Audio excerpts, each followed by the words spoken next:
My name's Angelo, and welcome to We Want Picks. The gang is back together, and we're going to break down some of these fighters, their prices, the value, all of the above for UFC 268 Usman versus Covington 2. Before we dig in, go to wewantpicks.com/DraftKings.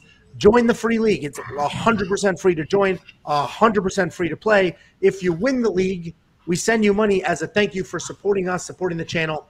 $15 if you're a subscriber, $30. Honestly, I wouldn't join if I were them because I'm winning it this week. 100% I'm winning. I'm not paying you if you win. Win, I win. Well, you're not going to get paid, so. Oh, I'll get paid. Go ahead and win. This way, I'll twist your arm and I'll get my money. Either way, what I've done. You enter it every week, Jacob? I didn't know that. Well, yeah, I haven't won yet, but so no one knows if you lose. That's it's right. Under a weird username. I got a not Jacob Lines. I sorted the values most expensive to least expensive, and that's what we're going to do. We're going to talk about some of these guys, see who's worth it, see who isn't. We have a full lineup. When I did this breakdown on Tuesday, I think it was, we didn't have prices for Dustin Jacoby yet, and we didn't have a price for what is his name? Souza yet. Now we have prices for everybody because it's all locked in, and we are good to go. Let's jump into Dustin Jacoby. They valued him at $9,600. He's coming in on like 3 or 4 days' notice. He is a stand-up machine. He's a very good striker. He's fighting another striker. What do you guys think? I'll go to you, Jacob. $9,600. Somebody we're pretty sure is going to win. Should probably get a stoppage, but that's a lot of money.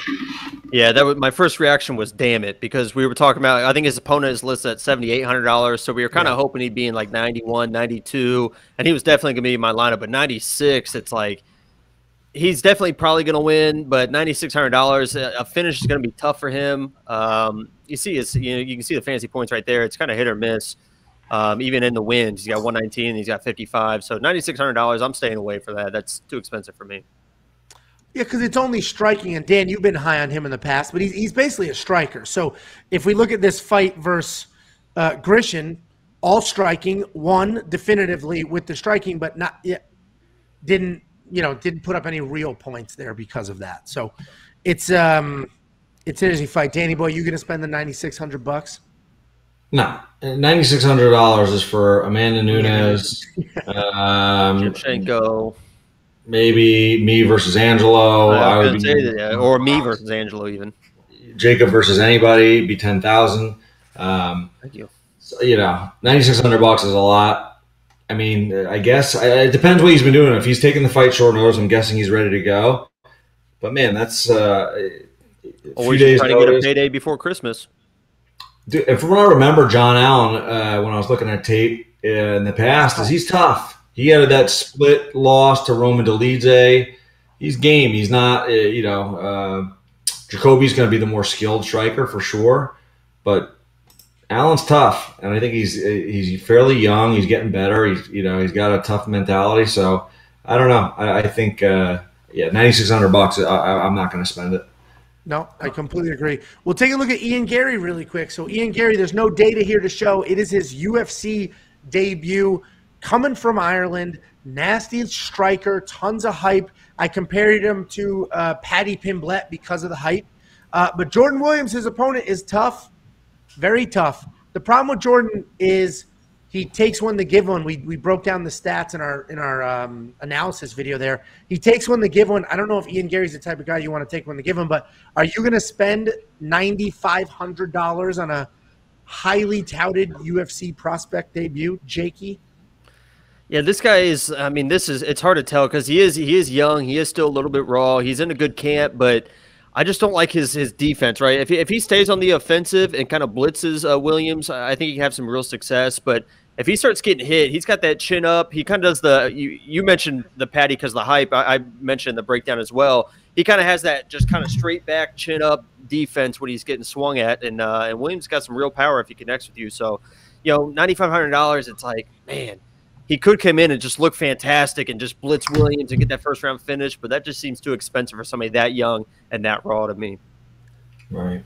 He trains at Sanford, right? Right. He does now, yeah. But I don't know how long he's been there.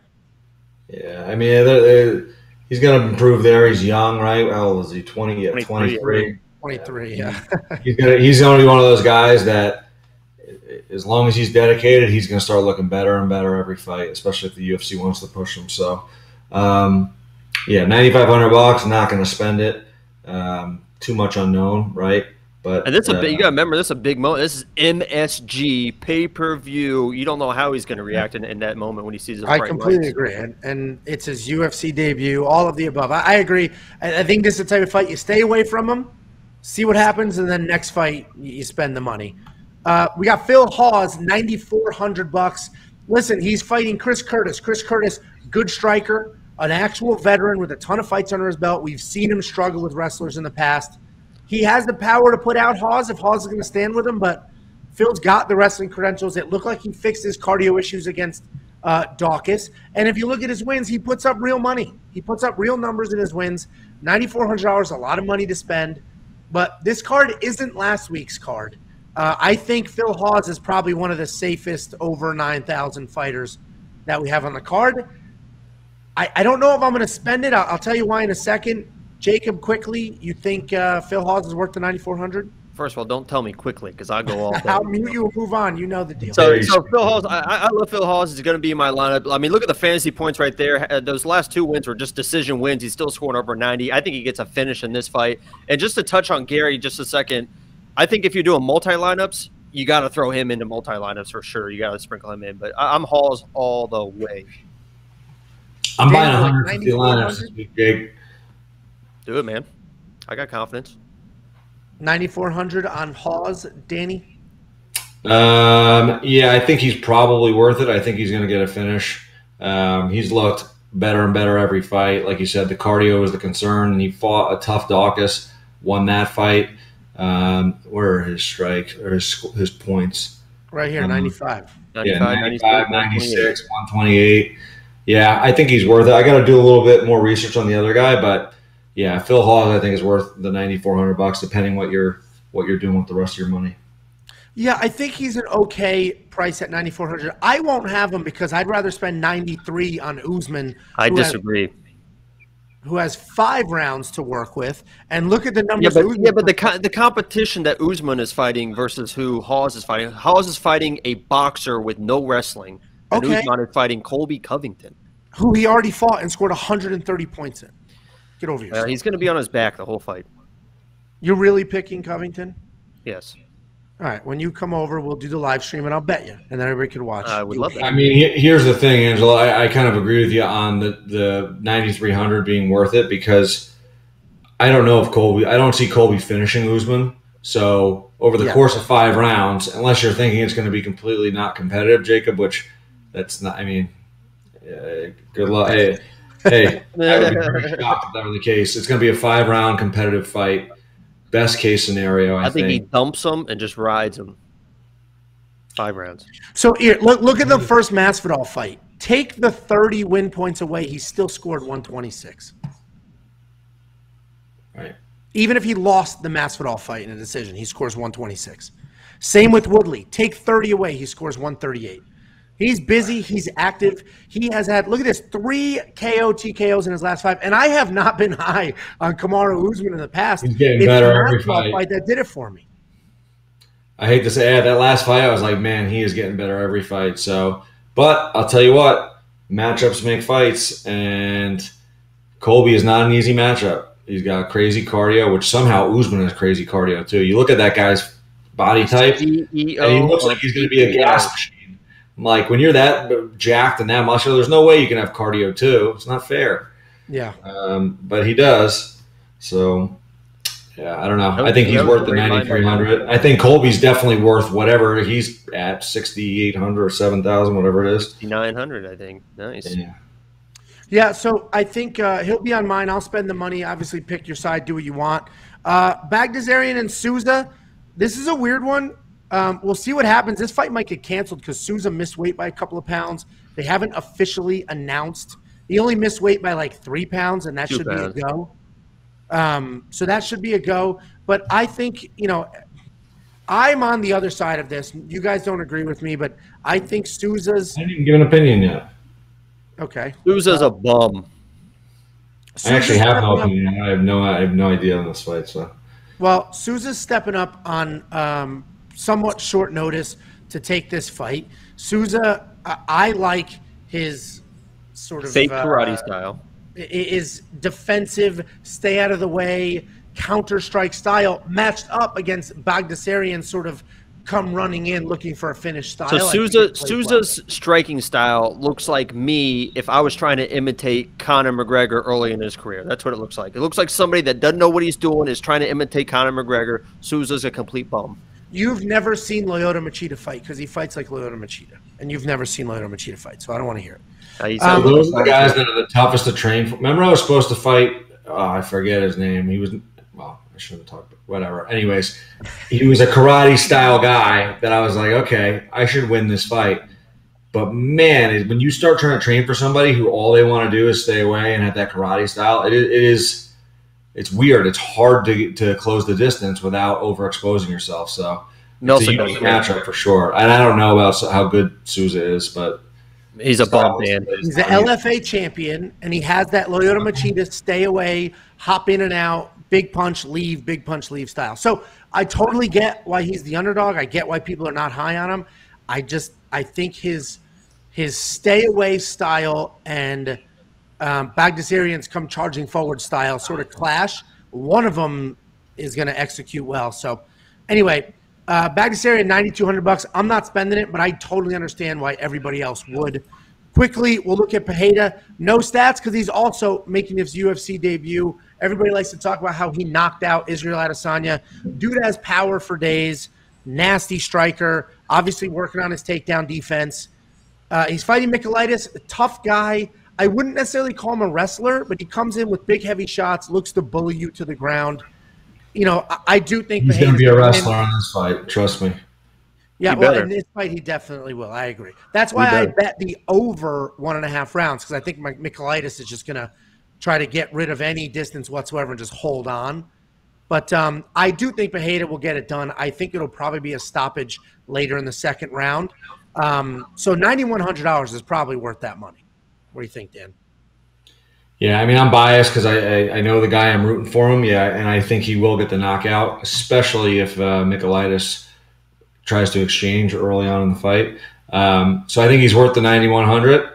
But from a completely unbiased angle, you always got to factor in UFC debut,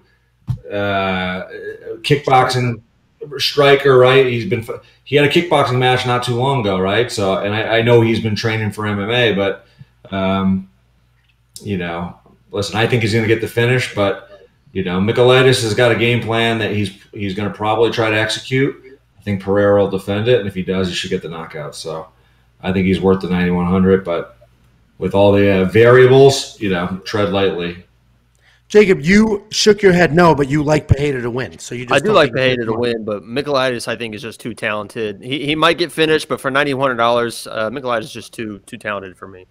Right. Well, Michailidis is underrated too. I think we said it earlier in the last video, but yeah, it's a tough first fight for Pereira. And that's the free. You mentioned the UFC debut. That's the feature prelim. So those stands are gonna be packed. That place is gonna be rocking for that fight.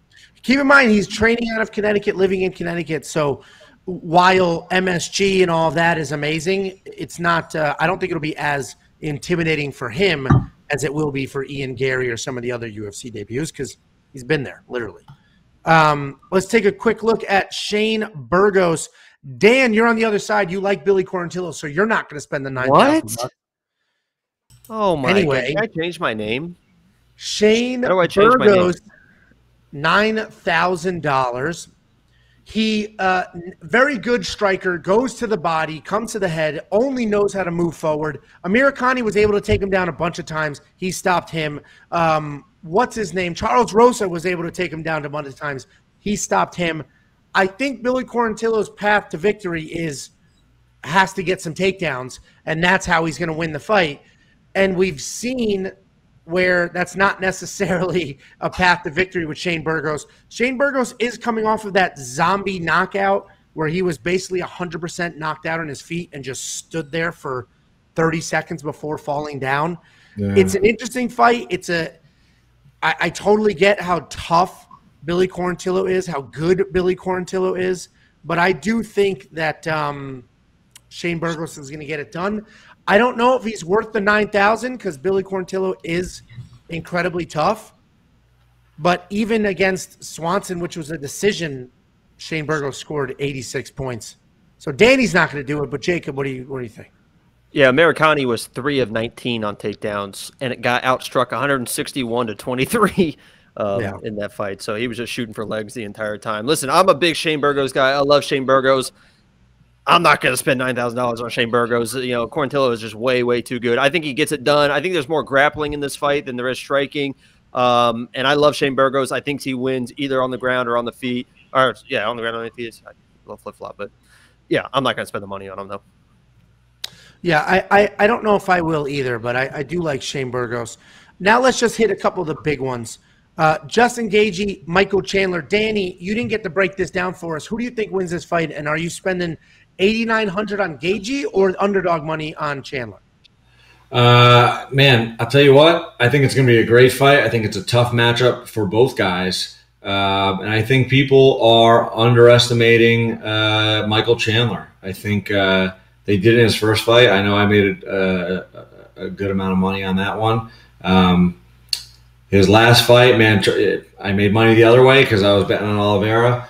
But I think this is a fight where Chandler's got the power to hurt Gaethje.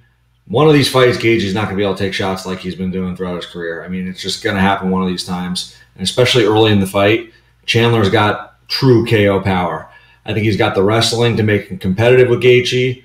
But on the other end, Gaethje's got both wrestling and power too. So I think it's a pretty even matchup. So I like Chandler at the plus money and at the better value in DraftKings. And I think one of the biggest things too people underestimate with Chandler, when you see him walking around and everything he's doing, he treats his body and his life like a professional athlete, right? Not that Gaethje doesn't, but I've trained with Chandler over the years. I've seen him way back when he trained at American Top Team for a little while. He has always conducted himself and done everything possible, like to make himself healthy and ready to go. So that could be the edge in this fight. I don't know. I think it's a close fight, and I like the value on Chandler. Chandler's in my lineup. He's going to be in Jacob's. We both picked him to win, but we're totally aware of how live Justin Gaethje is to knock out Chandler. He's getting a little older. His chin isn't what it was. But Chandler's got multi-lineup, you better put Chandler in a multi-lineup. Gaethje in a multi-lineup for sure. Yeah, you got to have both. Gaethje's going to be in most people's lineups no matter what. I think most people are on that side. Bunch of clowns. Gaethje's going to Bellator after this fight. The problem with Gaethje is he'll take those Chandler shots early, and then I don't know if Chandler can take the Gaethje shots later on. I honestly think this is the first time you see Gaethje flatlined. Could happen.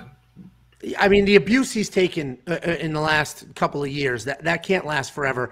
In one of these fights, he's going to have a steep, like, cowboy-esque decline where all of a sudden overnight you're going to see the wear and tear on Gaethje. I don't know if that's now, though. He's still pretty young.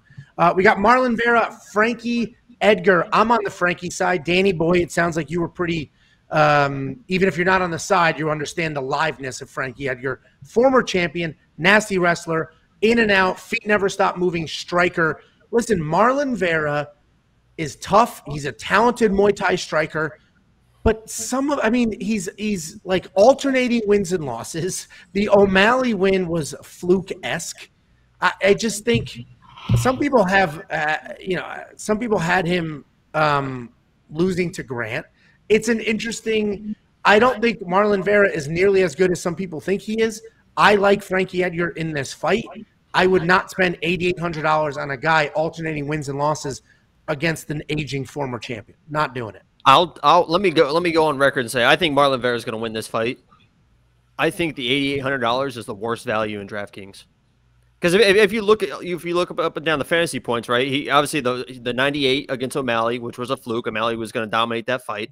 And then you look against Grant, he got no reason he's that high on points because of the takedowns, reversals. He's not going to get that against Frankie Edgar, I wouldn't think. So then you look at the rest of the points, it's like, Jesus, man, $8,800? No, thank you.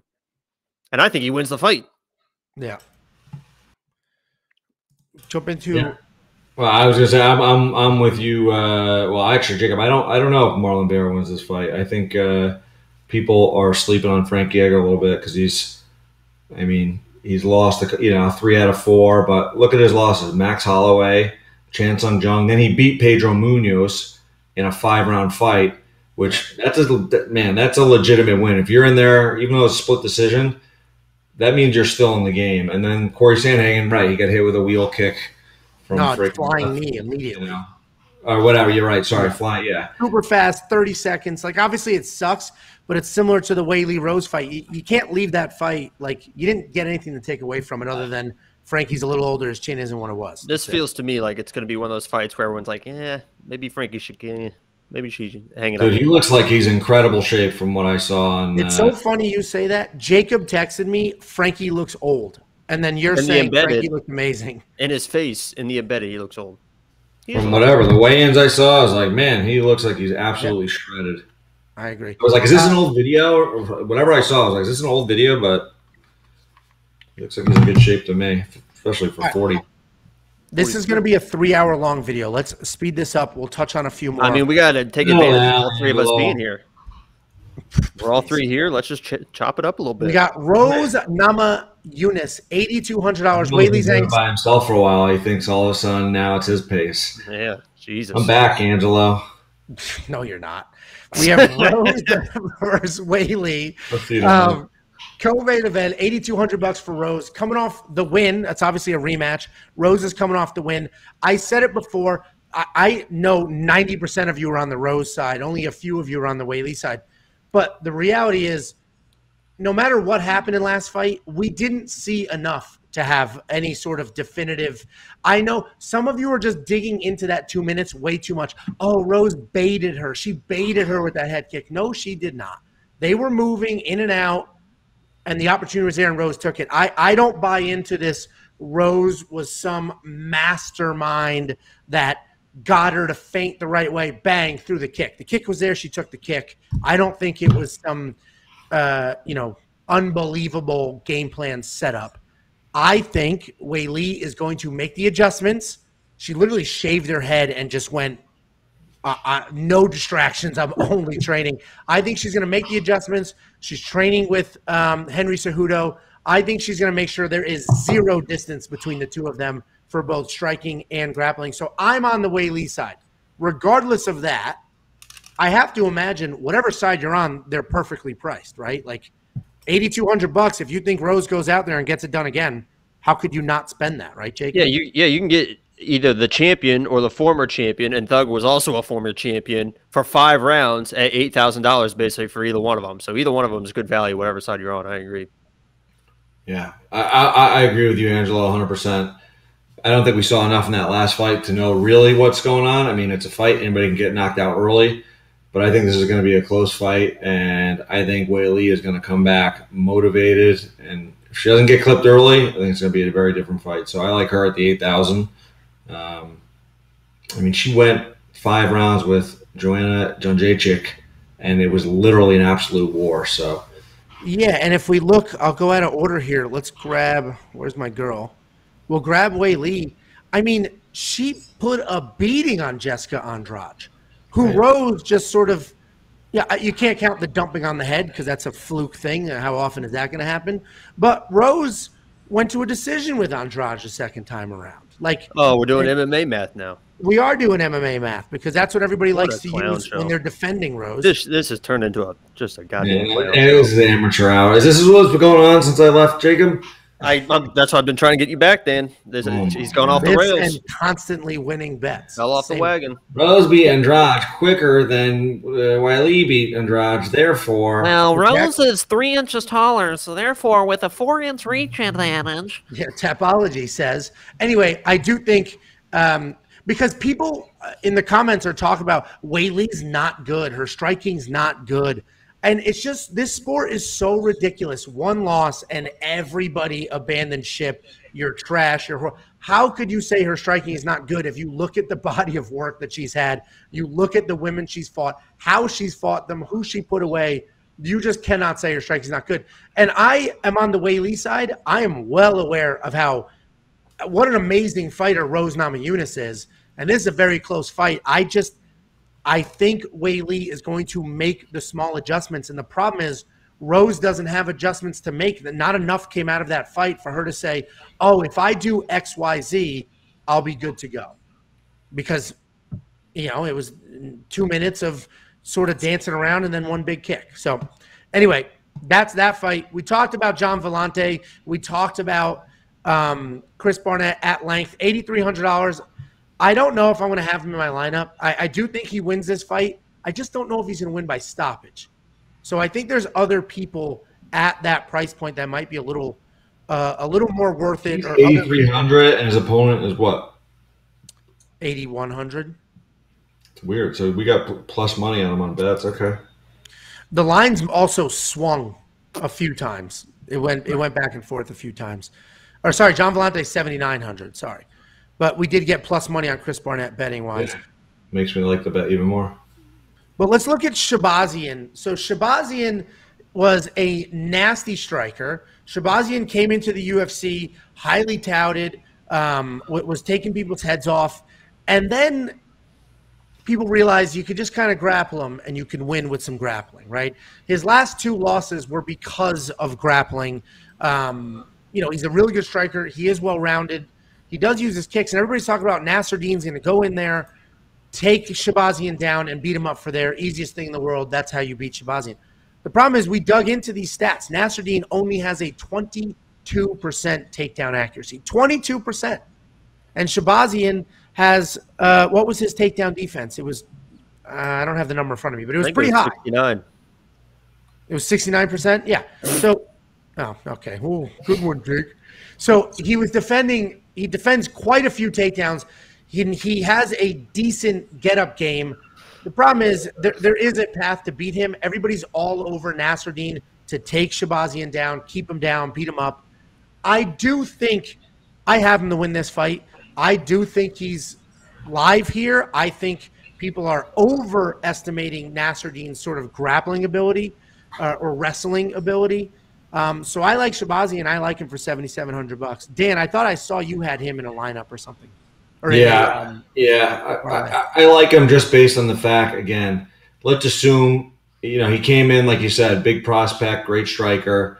We got to assume at 23 years old, he's trying to do everything he can to get better, right? So he got ragdolled by Brunson, I believe, right? Hermanson, another legitimate guy, went to the 3rd round, but wrestling was the problem. That fight was May. I mean, you got to imagine he's been wrestling every day since then. That's what I would be doing if I were him. And his takedown defense is 55%. The 69% was Nasruddin's takedown defense. Well, there you go. Yeah, but I mean, those percentages, I know everyone loves them, but it's like, dude, your takedown percentage is going to be a lot different against Derek Brunson than it is, Charles Byrd or Jack Marshman. So, and that's 100% my point. It is still 55% takedown defense, and he's coming off a Brunson loss and a Hermanson loss. Right. So he still is able to defend more than half the takedowns. He beat Tavares, beat Marshman, beat Byrd. I like him to defend some takedowns and get those hands going. Jakey boy, do you like? How good is Nasruddin's wrestling? Is it 22% accuracy? That's what I'm saying. His wrestling's not great. Okay. It's okay. And he gets tired late too. I think that I mentioned that in the breakdown. I think the longer this fight goes, usually the wrestler, it favors a wrestler the longer the fight goes, right? But I think the longer the fight goes, it favors Shahbazian because, as you mentioned, Nasruddin, I don't think his wrestling is that good. And I've seen him get very tired in the 3rd round, hands low. And if you get your hands low against Edmond, it's lights out. Nasruddin has really good jiu-jitsu. It's his wrestling that needs a little bit of work. So we'll take a quick look. And if we just look at Shahbazian's points, obviously when he wins, he wins. And he puts up big numbers. He's a finisher. And, I obviously like him to win that fight.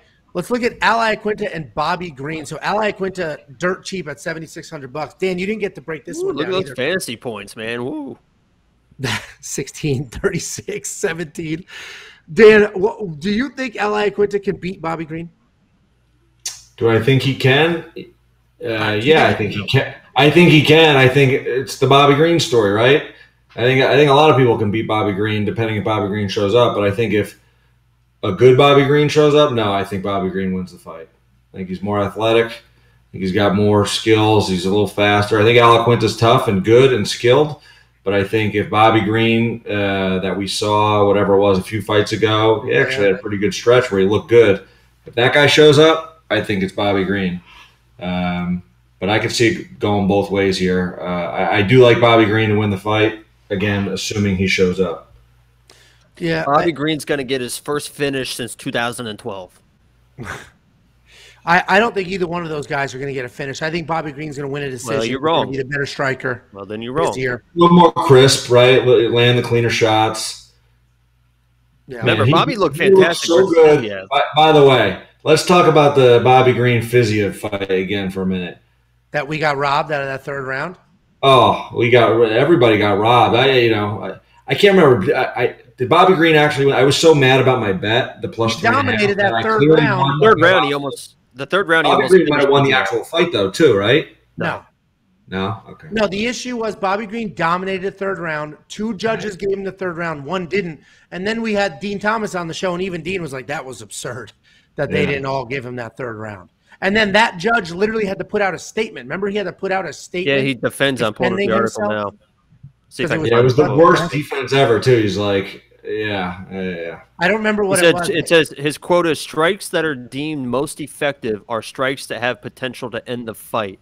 Those are the strikes that hold more weight than any other strikes. Blah, blah, He basically said if you get beat up the whole round, but you land one good shot that everybody hears. Right, that's what he said. Looking at the round. About 1 minute in, Fiziev landed a shot that, in my opinion, hurt Green, blah, blah, blah. So. About 1 minute in. And then the rest of the fight, he got beat up. The rest of the round, he got beat up. Well, that's our breakdown. Go to wewantpicks.com/DraftKings. Join the free league. Participate in the free contest. And if you win, we'll send you money. Let us know your picks and pays below. This went a little longer than usual, but hopefully you're getting some insight. Like, subscribe. I'll see you Saturday for our pre-fight live stream.